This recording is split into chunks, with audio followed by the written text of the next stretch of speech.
Thank you, Senator Burr and Senator Casey and members of the committee. I want to thank Senator Burr for chairing the hearing today, Senator Casey for serving as ranking member at Senator Murray's request. They've both been real leaders on this subject. Senator Burr was the original author of the first passage of the Pandemic and All Hazards Preparedness Act, or PAFA. How do you say that, Richard? PAFA.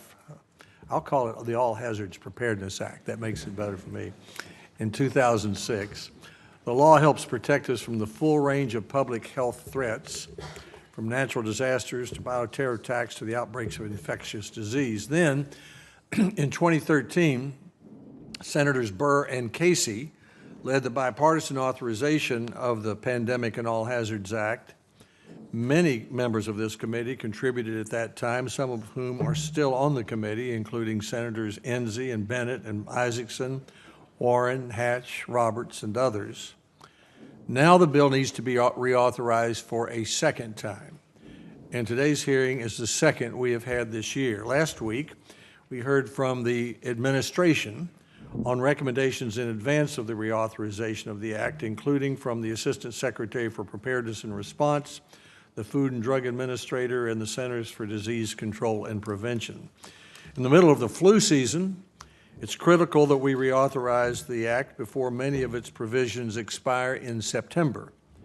I hope we'll do this in a bipartisan way, and I expect that. That's been the tradition with the law and with this committee on almost all of our major bills.